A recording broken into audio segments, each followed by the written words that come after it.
स्वामी अपने भगवे वस्त्रों में, हाथ में कमंडल पकड़े, आत्मलीन से गाड़ी से उतरे। किससे बात करें, किससे न करें, किसका प्रणाम स्वीकार करें, किसका न करें, किसे आशीर्वाद दें, किसे न दें। पर ऐसा तो कोई जीव नहीं है जिसे आशीर्वाद न दिया जा सके। किंतु वे इन जीवात्माओं से नहीं, अपनी माँ से बात करना चाहते थे। और माँ थी कि सैकड़ों शरीर धारण कर उनके सामने खड़ी थी। वह उन्हें अंतर्मुखी नहीं रहने देगी, वह उन्हें बाहर के संसार में धकेल रही थी। स्वामी देख रहे थे। उन्हें एक प्रकार की शोभा यात्रा के रूप में बाबू मधुसूदन चट्टोपाध्याय के बंगले तक लाया गया। अनेक लोग जो उनका स्वागत करने स्टेशन नहीं पहुंच पाए थे, वे बंगले पर पहुंचे थे। किंतु हिंदू सन्यासी का स्वागत करने के लिए कभी इतनी भीड़ स्टेशन पर नहीं उमड़ी, मधुसूदन बाबू ने बताया। उसका सारा श्रेय आप लोगों को है। आपके परिश्रम पूर्वक प्रचार किया, संगठन किया, लोगों को जुटाया। जाने मेरे विषय में लोगों को क्या क्या बताया। स्वामी बोले, माँ तेरी लीला अपने पुत्र को बहलाने के लिए कैसे कैसे मंच सजाती है।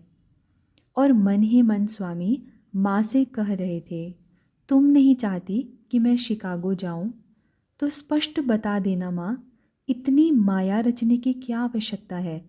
मैं तो तुम्हारे आदेश के भ्रम में अमेरिका जाना चाहता था। तुम नहीं चाहती तो क्यों जाऊंगा। मैं एक सन्यासी, सांसारिक व्यवहार से अनभिज्ञ, अकेला और अनजाना, उस अपरिचित और अनजाने देश में एक अपरिचित संस्कृति में पले लोगों को उनके लिए एकदम अनजाना संदेश सुनाने क्यों जाऊंगा। लोग अपनी श्रद्धा प्रकट कर और उनके चरणों में प्रणाम निवेदन कर विदा हो गए। आज का इतना ही कार्यक्रम था। वे चाहते थे कि स्वामी अब विश्राम करें। अगले दिन नगर के 100 प्रतिष्ठित हिंदुओं का शिष्य मंडल स्वामी से मिलने आया। वे अपने साथ मिठाई, फल और दूध लाए थे। उन्होंने निवेदन किया कि स्वामी नगर के महबूब कॉलेज में एक व्याख्यान करने की कृपा करें। इससे नगर के लोगों का लाभ होगा। परसों ठीक रहेगा? 13 फरवरी ठीक है। समय और विषय इत्यादि आप लोग निश्चित कर लें। स्वामी कालीचरण बाबू के साथ गोलकुंडा का दुर्ग देखने चले गए। महाराज, मेरे सिर पर हाथ रख दें ताकि मेरा ज्वर मुझे छोड़ जाए। स्वामी जानते थे कि भारत में यह सामान्य विश्वास था कि यदि कोई संत किसी रोगी के सिर पर हाथ रखे तो वह रोगी ठीक हो जाता है। तुम्हें ज्वर है? हाँ महाराज। और वह वैद्यों की औषध से ठीक नहीं हो रहा। किंतु तुम हो कौन? अपना परिचय तो तुमने दिया ही नहीं। उस व्यक्ति ने अपने आसपास खड़े लोगों की ओर देखा।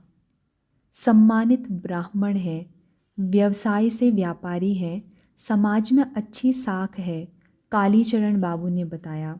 इनमें ऐसी शक्ति है कि ये शून्य में से कोई भी वस्तु प्रकट कर सकते हैं, किंतु लुप्त नहीं कर सकते। स्वामी हंसे। हाँ महाराज, नहीं तो इस ज्वर को लुप्त कर देता। उस व्यक्ति ने कहा, आप कृपा पूर्वक मेरे सिर पर हाथ रख दें। मैं भी तुम्हारा जादू देखना चाहता हूँ पुत्र। स्वामी ने कहा, मुझे भी अपना चमत्कार दिखाओ। ज्वर से मुक्त होकर अवश्य दिखाऊंगा। वचन देते हो? हाँ, वचन देता हूँ। स्वामी ने उसके सिर पर हाथ रख दिया। उस समय तो वह स्वामी को चरण छूकर चला गया, किंतु अगले दिन आया। स्वस्थ हो? हाँ महाराज, आपके स्पर्श से ज्वर लुप्त हो गया। प्रसन्न हो? इतना प्रसन्न तो मैं कभी नहीं था महाराज। तो अपना चमत्कार दिखाओ। उसने एक लंगोटी के सिवाय अपने सारे वस्त्र उतार दिए। मौसम कुछ ठंडा था। वह अभी अभी ज्वर से उठा था, कहीं फिर से अस्वस्थ न हो जाए। स्वामी ने अपना कंबल उसे दे दिया। वह कंबल ओढ़कर कमरे के एक कोने में बैठ गया। 25 जोड़ा आंखें उसकी ओर देख रही थी। आपको जो कुछ भी चाहिए कागज के एक टुकड़े पर लिख दीजिए, उसने कहा। 25 के 25 लोगों ने लिख कर दिया।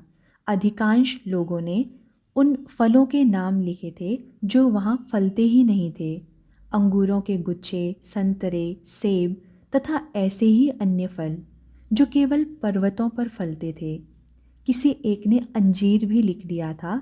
सबने अपनी पर्चियाँ उसे पकड़ा दी। उसने अपने एक खाली कंबल में से फल निकालने आरंभ किए। अंगूरों के गुच्छे, गुच्छे नहीं झाबे, संतरों के ढेरों के ढेर, सेबों की टोकरियाँ। उस व्यक्ति के अपने शरीर के भार से दुगने फल वहाँ जमा हो गए। खाइए, इन फलों को खाकर देखिए, अच्छे हैं। किसी ने हाथ नहीं बढ़ाया। सबने एक दूसरे की ओर देखा। कौन पहल करे? एक प्रकार का संकोच था। संभवतः यह सम्मोहन था और वास्तविक फल वहाँ थे ही नहीं। अपने दर्शकों का संकोच देखकर उस व्यक्ति ने स्वयं फल खाने आरंभ कर दिए। अन्य लोगों का संकोच भी टूटा। सबने ही कोई न कोई फल खाया। वे वास्तविक फल थे, रस और स्वाद से भरपूर। अंत में उसने गुलाब के फूलों का एक बड़ा सा गुच्छा निकाला। प्रत्येक फूल अपने आप में पूरा और अत्यंत सुंदर था। उसकी पंखुड़ियों पर ओस की बूंदें जड़ी हुई थी। एक एक पंखुड़ी अक्षत थी, न मसली हुई, न कुम्हलाई हुई, न मुरझाई हुई। आखिर यह सब क्या है? कैसा चमत्कार है? इसका रहस्य क्या है? कुछ नहीं, हाथ की सफाई है, वह मुस्कुराया। कुछ भी हो सकता है, किंतु मात्र हाथ की सफाई नहीं है, स्वामी ने कहा।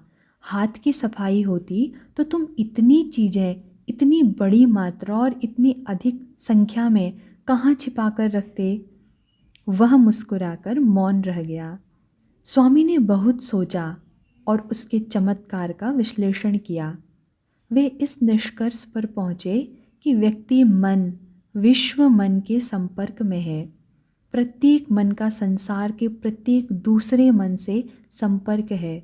वह योगी जिसने व्यवस्थित ढंग से अध्ययन किया है और अपने अभ्यास से इन असाधारण शक्तियों को प्राप्त किया है, वह अपनी इच्छा से, आग्रह से दूसरों के मन को भी बाध्य कर सकता है कि वे वही देखें और अनुभव करें जो उसका मन चाहता है।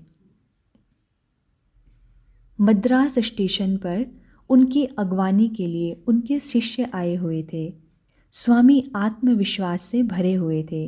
महमूद कॉलेज में व्याख्यान ने स्पष्ट कर दिया था कि वे छोटी गोष्ठियों में ही नहीं, बड़े सम्मेलनों में भी अपनी बात सफलतापूर्वक कह सकते थे और लोगों को प्रभावित कर सकते थे। निश्चित रूप से अधिक श्रोताओं को देखकर वक्ता की निहित क्षमताएं भी प्रकट हो जाती हैं।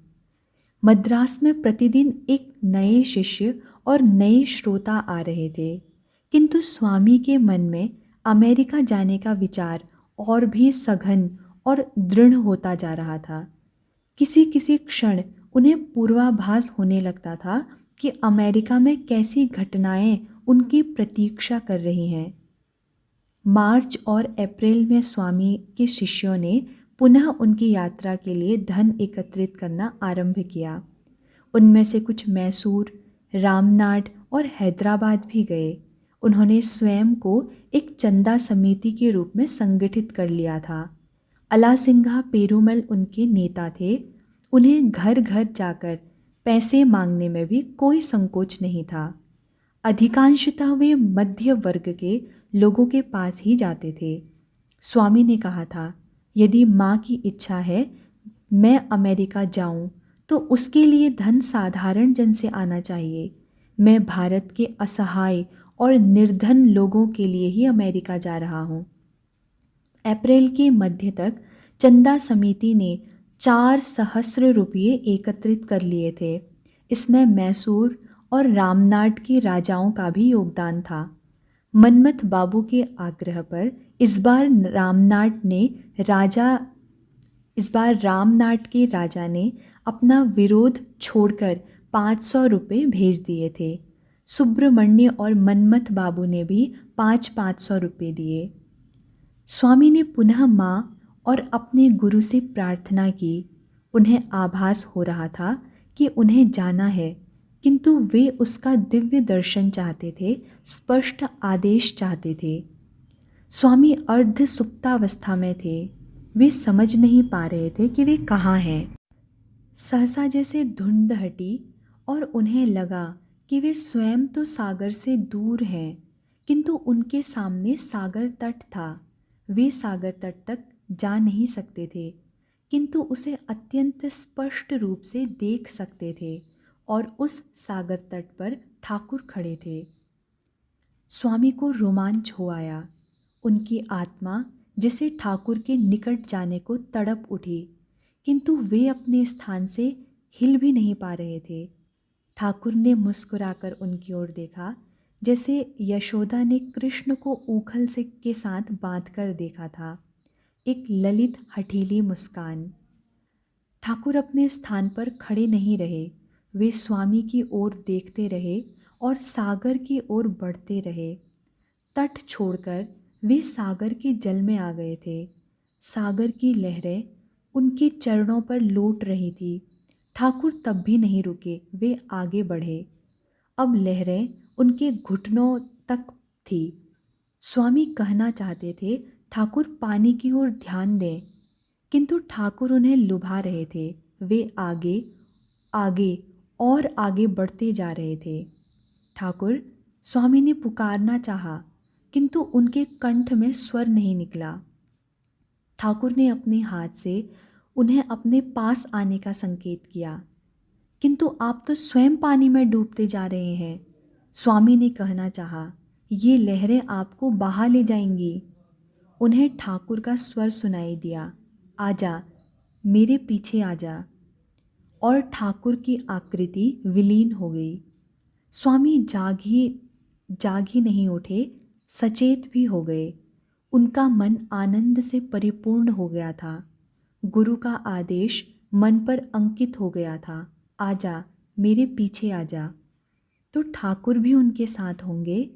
यह दिव्याभास साधारण नहीं था। स्वामी मान गए कि यह अलौकिक आदेश था। अब उन्हें अमेरिका जाना ही था।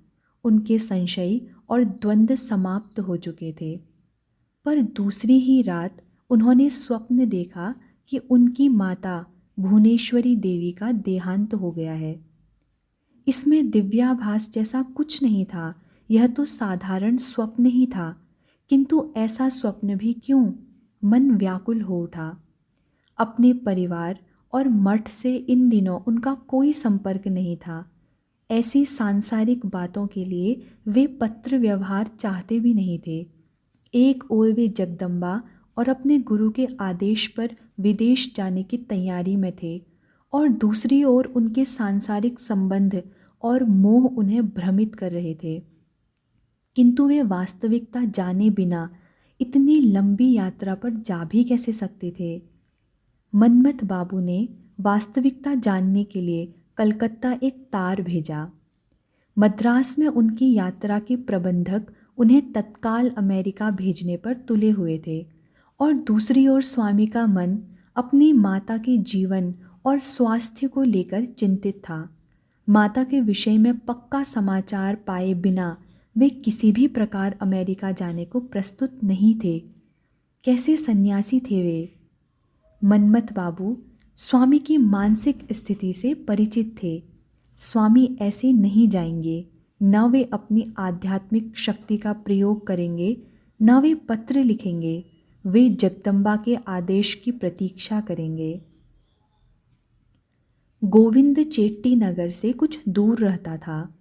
माना जाता था कि उसने अपनी तपस्या के बल पर कुछ रहस्यमय शक्तियाँ प्राप्त कर ली थी। वह मनुष्य का भूत और भविष्य पढ़ सकता था। मनमथ बाबू के निवेदन पर अपने संशयों से मुक्ति पाने के लिए स्वामी गोविंद चेट्टी से मिलने के लिए तैयार हो गए। मनमथ बाबू, अलासिंगा, एक और शिष्य और स्वामी ने कुछ यात्रा रेल से और कुछ पैदल की। वे गोविंद चेट्टी के पास पहुँचे। एक भयानक कंकाल सा मनुष्य उनके सामने था। वह शमशान के निकट बैठा हुआ था। उसके शिष्यों ने बताया कि गोविंद चेट्टी की शक्तियाँ भूतों को पूरी तरह वश में किए हुए हैं। वे लोग चेट्टी के निकट जाकर बैठ गए। गोविंद चेट्टी ने उनकी ओर तनिक भी ध्यान नहीं दिया, जैसे वे वहाँ हो ही नहीं। वह अपने किसी कर्म कांड में लगा रहा। स्वामी बैठे बैठे उकता गए। उनका व्याकुल मन कुछ और अशांत हो उठा था। बोले, चलो, यहाँ कोई समाधान नहीं है, हम व्यर्थ ही इस चक्कर में पड़े हैं। मनमथ बाबू भी कुछ शंकालु हो उठे थे।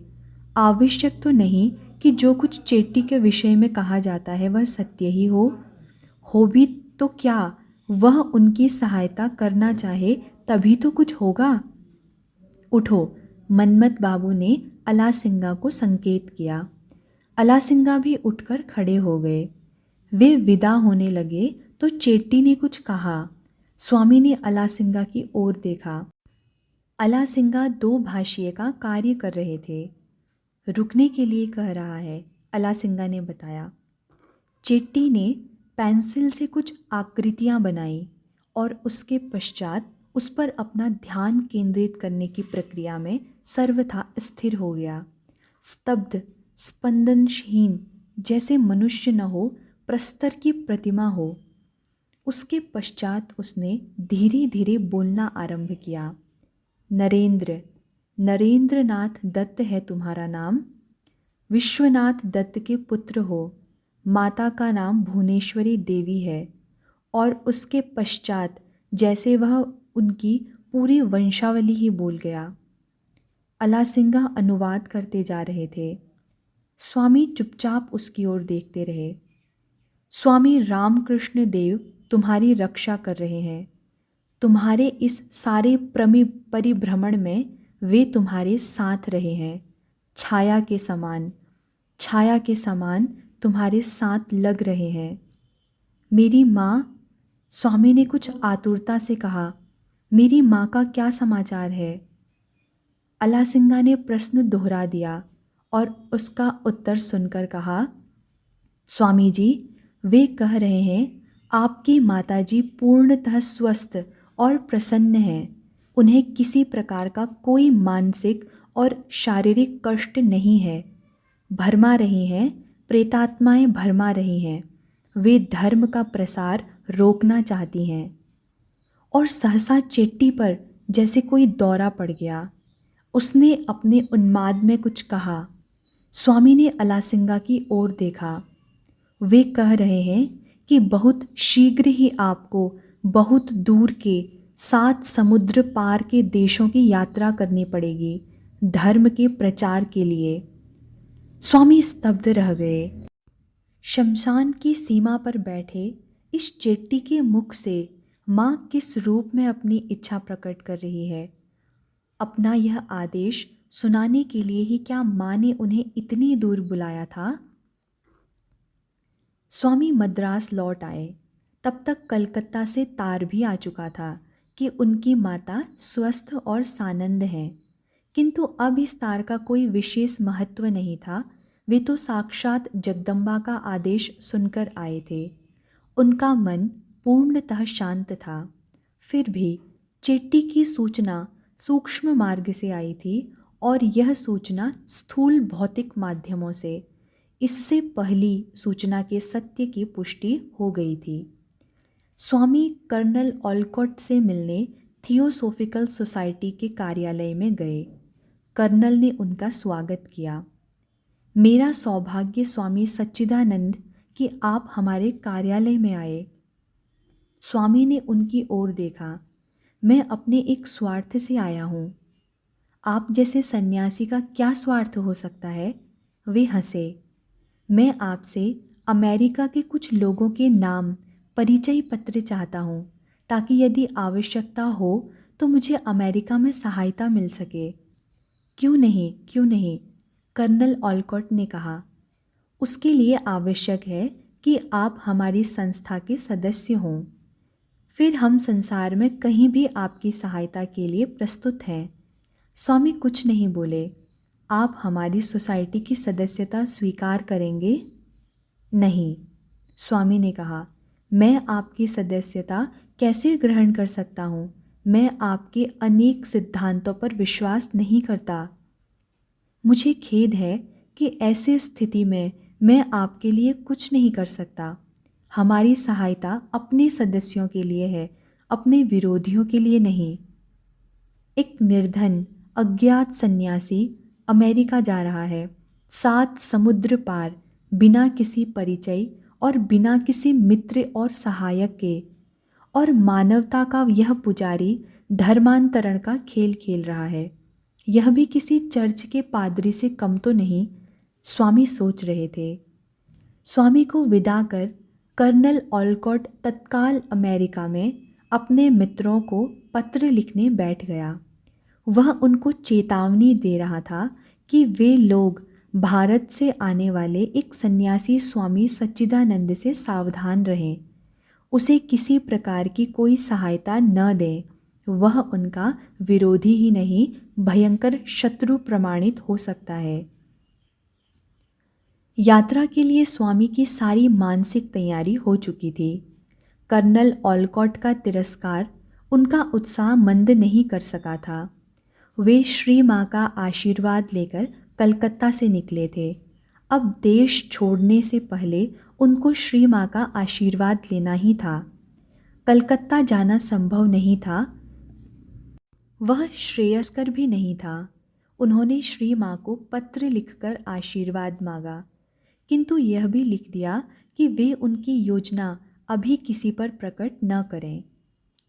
श्री माँ को अपने सर्वाधिक प्रिय पुत्र नरेंद्र का पत्र मिला। कितने महीने बीत गए थे, कहीं से नरेंद्र का कोई समाचार नहीं आया था। श्री माँ की आंखों के सामने उनका वह दिव्य स्वप्न घूम गया। ठाकुर के देहांत के पश्चात उन्होंने देखा था श्री राम कृष्ण देव का सूक्ष्म शरीर अपने प्रिय शिष्य नरेंद्र के शरीर में समा गया था। भविष्य में वे अपने इस सर्व प्रियदर्शी शिष्य के माध्यम से ही कार्य करने वाले थे। किंतु पत्र पढ़कर श्री माँ के प्राण जैसे उनके नखों में समा गए।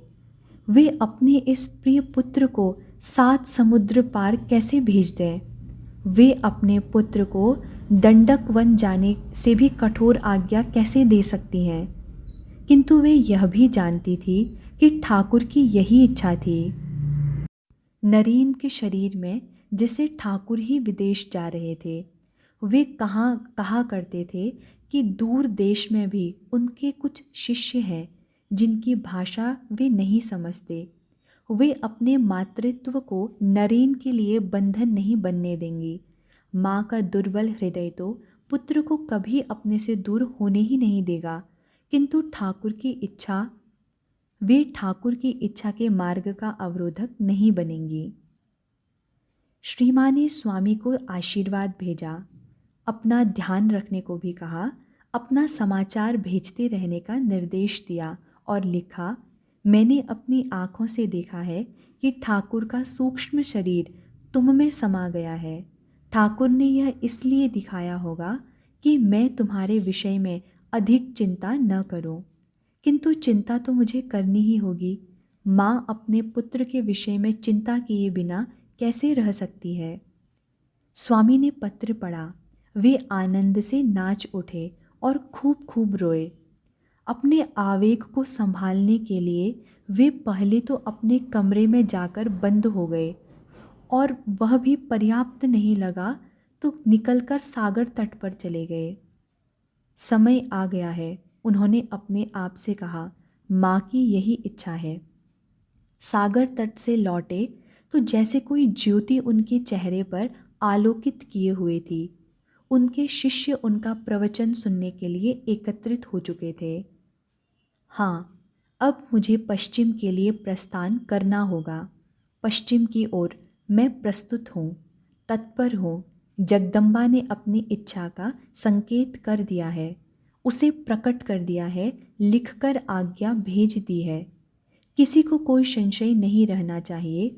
अब हमें पूरी गंभीरता से तैयारी में जुट जाना चाहिए। यहाँ मत बैठो, जाओ काम करो। मुंशी जी, हमसे बड़ा प्रमाद हुआ है। मुंशी जी चकित खड़े रह गए। हमने अपने गुरु को खेतड़ी से विदा कर फिर उनकी सुध ही नहीं ली। इसमें महाराज का क्या दोष है? एक परिव्राजक का अता पता कोई कैसे रख सकता है? स्वामी जी ऐसे परिव्राजक नहीं हैं जिनका ठौर ठिकाना ढूंढना कठिन हो। जिस नगर में जाते हैं वहाँ आध्यात्मिक भूचाल आ जाता है। वहाँ के सारे समाचार पत्र उनके समाचारों से अटे पड़े होते हैं। हमने ही अपना सूत्र तोड़ लिया था। राजा रुके। और जितनी लज्जा की बात है कि अजित सिंह का गुरु अपनी विदेश यात्रा के लिए वहाँ मद्रास में बैठा साधारण जन से धन एकत्रित कर रहा हो। मेरा धन फिर किस काम का है? तो महाराज की क्या आज्ञा है? आप आज ही मद्रास चले जाइए। वे किसी मन्मथनाथ भट्टाचार्य के घर पर ठहरे हुए हैं। उनको ढूंढना कठिन नहीं होगा। उनके पैर पकड़कर यहाँ ले आइए। यदि वे अमेरिका के लिए प्रस्थान कर चुके हुए तो? उनके भाई के पत्र से तो ऐसा नहीं लगता। अजीत सिंह बोले, वे जा चुके हुए तो हम कुछ नहीं कर सकते। या तो उत्सव नहीं होगा या फिर फीका होगा। किंतु यदि वे अभी नहीं गए हैं तो उन्हें ले आइए। वे आने को सहमत न हुए तो? जगमोहन लाल ने देखा कि उनकी ओर उठी हुई अजित सिंह की आंखों में रोष था। तो आपकी योग्यता किस दिन के लिए है? उनके चरण पकड़कर ले आइए। चाहे वे एक ही दिन के लिए आएं, किंतु अमेरिका जाने से पहले राजकुमार को आशीर्वाद देते जाएं। और जगमोहन लाल चुपचाप उनकी ओर देखते रहे। और उनसे कहिएगा, उनको अमेरिका भेजने के व्यय का सारा दायित्व मेरा है। यह खेतड़ी का अधिकार है। वे हमें हमारे अधिकार से वंचित करने की कठोरता न बरतें। मद्रास पहुंचकर मुंशी जी को मन्मथ बाबू का मकान खोजने के लिए थोड़ा परिश्रम करना पड़ा।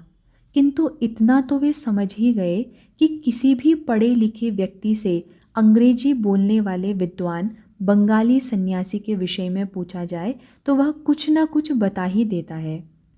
मुंशी जी ने कपाट खटखटाए। नौकर ने द्वार खोला। क्या है? स्वामी जी हैं? मुंशी जी ने पूछा। नहीं है। मुंशी जी के प्राण सूख गए। अभी यह कह देगा कि वे अमेरिका चले गए हैं तो वे क्या करेंगे? राजा जी का तो दिल ही बैठ जाएगा। पुत्र जन्म के उत्सव बेरंग और बेढब हो जाएंगे। कहाँ गए हैं? मुंशी जी ने साहस कर पूछा। समुद्र पर, नौकर ने कहा। मुंशी जी को लगा कि उनकी धमनियों में रक्त जम गया है। आखिर वही हुआ जिसका भय था। वे समुद्र पर चले गए हैं। समुद्र पर, समुद्र पार। अब मुंशी जी समुद्र की यात्रा पर गए हुए जलपोत को लौटा तो नहीं सकते थे। क्या करें वे? और महाराज को क्या उत्तर दें? खेतड़ी में सब लोग आस लगाए बैठे होंगे। मुंशी जी अपनी व्याकुलता में टहलने लगे। तुम कौन हो? कोथाई से आया है, नौकर ने पूछा। मुंशी जी क्या कहते? कौन हैं, कहाँ से आए हैं, क्या करने आए हैं? उनकी दृष्टि पास वाली कोठरी पर पड़ी। खिड़की खुली थी और उसमें से खूंटी पर टंगे भगवे वस्त्र दिखाई पड़ रहे थे। मुंशी जी चौंके। ये वस्त्र किसके हैं? स्वामी जी का है। तुम तो कह रहे थे कि स्वामी जी समुद्र पर गए हैं। हाँ, गया तो है। तो क्या सारा कापोड़ा लेकर जाएगा? तभी मकान के सामने एक गाड़ी आकर रुकी। मुंशी जी ने देखा, उसमें से स्वामी जी उतर रहे थे। उनके साथ दो एक लोग और भी थे। मुंशी जी की जान में जान आ गई। स्वामी अभी गए नहीं थे। शायद सागर तट पर गए थे, टहलने के लिए अथवा तैरने के लिए। मुंशी जी ने आगे बढ़कर स्वामी जी के चरण पकड़ लिए। स्वामी ने कुछ आश्चर्य से देखा। अरे मुंशी जी, आप कहाँ से आ गए अकस्मात? सीधा खेतड़ी से आ रहा हूँ महाराज। खेतड़ी में सब कुशल तो है? आपकी कृपा है, मुंशी जी बोले। भगवान की कृपा और आपके आशीर्वाद से खेतड़ी के युवराज जय सिंह ने जन्म लिया है।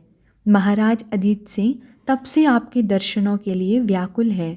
वे अपने गुरु की अनुपस्थिति में पुत्र जन्म के आनंद का अनुभव भी नहीं कर पा रहे।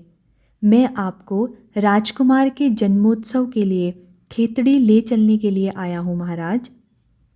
स्वामी ने उनकी ओर देखा। आइए, भीतर आइए। स्वामी अपने आसन पर बैठ गए।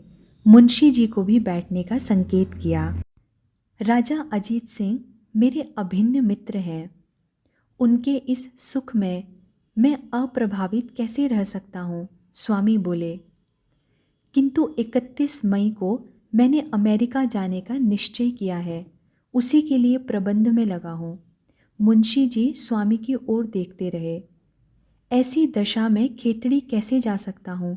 अब समय ही कहाँ है? स्वामी बोले। आप मेरी बात समझ रहे हैं ना? मुंशी जी रो पड़े। अधिक नहीं तो 1 दिन के लिए आप पधारिए। आपका चलना आवश्यक है। राजा जी ने आग्रहपूर्वक निवेदन किया है।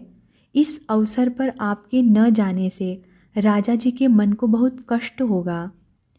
मैं राजा अजीत सिंह को तनिक भी कष्ट देने का पाप समझता हूँ। स्वामी बोले। किंतु मैं यह सारा काम अधूरा छोड़कर तो नहीं जा सकता। आप विदेश जाने के प्रबंध की तनिक भी चिंता न करें। राजा जी सारा प्रबंध कर देंगे। बस आप एक बार खेतड़ी पधारें। मुंशी जी ने कहा। महाराज इस बात से दुखी हैं कि उनके गुरु के विदेश जाने का व्यय कहीं और से आ रहा है। यह उनका अधिकार है। उनका अधिकार उनसे क्यों छीना जा रहा है? स्वामी को मुंशी जी के इस वाक्य में जैसे एक नया प्रकाश दिखाई दिया। क्या जगदम्बा चाहती हैं कि उनकी यह यात्रा भी अजीत सिंह के पवित्र धन से हो? अब उन्हें समझ में आ रहा था कि जगदम्बा ने उन्हें क्यों मैसूर और रामनाट के राजा और हैदराबाद के रईसों का धन लेने की अनुमति नहीं दी। यह धन तो राजा अजीत सिंह के कोष से ही आना था और वे मान रहे थे कि वे राजपुताना को बहुत पीछे छोड़ आए हैं। मनमथ बाबू, मुझे खेतड़ी जाना ही होगा। स्वामी के स्वर में उनका संकल्प बोल रहा था। मुंशी जी ने स्वामी के पधारने की सूचना राजा को दी। रात के 9 बज रहे थे। सारा महल दीपावली से जगमगा रहा था। चारों ओर उत्सव चल रहे थे और नगर सजा हुआ था। गीत और संगीत अपने यौवन पर थे। स्वामी की गाड़ी को आते देख सैनिकों ने अपने शस्त्रों से सलामी दी। राजा अपने राजसी बजरे में थे, जो हीरों, फूलों, मालाओं और पाम के पौधों से सजाया गया था। राजा ने आसन छोड़ दिया और अपने गुरु के सम्मुख लेटकर साष्टांग प्रणाम किया। स्वामी ने राजा को आशीर्वाद दिया और उनको हाथ से पकड़कर खड़ा किया।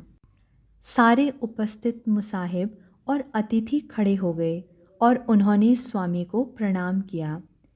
राजा स्वामी को उनके आसन की ओर ले गए और गायकों ने स्वागत का गीत गाया।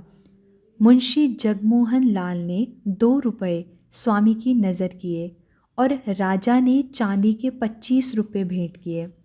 राजा ने अपने अतिथियों को स्वामी का परिचय दिया और बताया कि स्वामी जी के ही आशीर्वाद से उनके घर राजकुमार का जन्म हुआ है।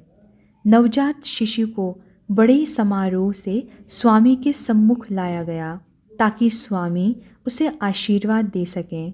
आशीर्वाद के पश्चात राजकुमार को वापस प्रासाद में भेज दिया गया।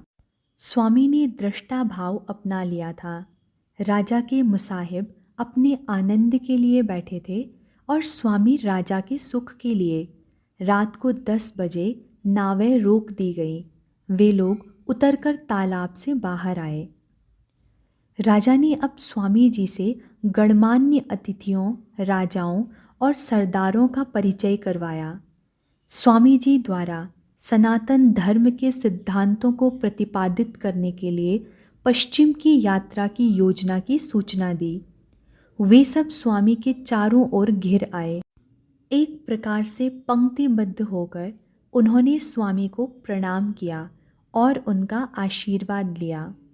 राजा स्वयं नवलगढ़ के बैरीसाल जी, कुंवर नारायण सिंह जी, जगमोहन लाल और स्वामी जी को हाथियों पर बैठाकर बाग में लाए।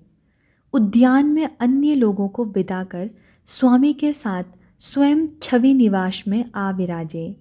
राजा के पास कहने को बहुत कुछ था और उन्हें स्वामी से पूछना भी बहुत कुछ था। बातों का कोई अंत नहीं था। राजा परम प्रसन्न थे।